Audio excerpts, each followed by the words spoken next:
With COVID-19 infections on the rise in many states, we're hearing this morning about a new push by the FDA for stricter standards for a vaccine. I spoke earlier with Dr. Imran Ali.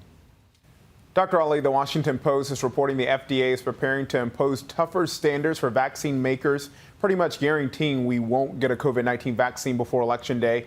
What do we know about these new standards? Well, from my sources, what I'm hearing is that we're going to really not see, with emergency authorizations, we had stipulations that the vaccine or the treatment may have to have some effectiveness, but it didn't have to prove a certain level of effectiveness. So the vaccine, for example, may be effective in 30% of people, and that would get it to the point where it could be authorized on an emergency use basis. I think what the FDA is going to try to do is try to increase it to the benchmark of 50%.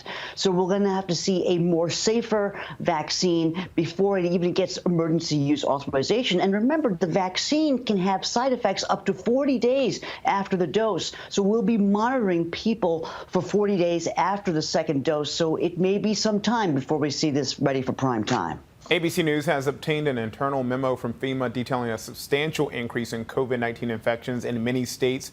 What are medical professionals seeing? We know college campuses reopening is one factor. Do we know what else is to blame? Well, Kenneth, I've been talking to my public health friends, and my sources also tell me that we're seeing a large trend. And yes, college campuses are opening, but also the Labor Day holiday, and people are just getting their guard down. Doctor, a new study finds lower zinc levels in the blood could increase your risk of dying from COVID-19.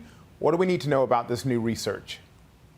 Well, early on in the pandemic in March, I was giving my patients zinc as well because we know that zinc works with rhinovirus, which is the common cold. It is shown to prevent the virus from entering the cells. Now, this study, I looked at the study. It's not a really cause and effect study, so it's a correlation. So we really don't know if zinc plays a role in COVID like it does in rhinovirus. But still, we do know that zinc deficiency is associated with a decreased immune system. So, you don't want to have zinc deficiency, but is it going to help you with COVID? We really don't know quite yet. All things to talk to your medical professional about if you're considering. Our thanks to Dr. Imran Ali there.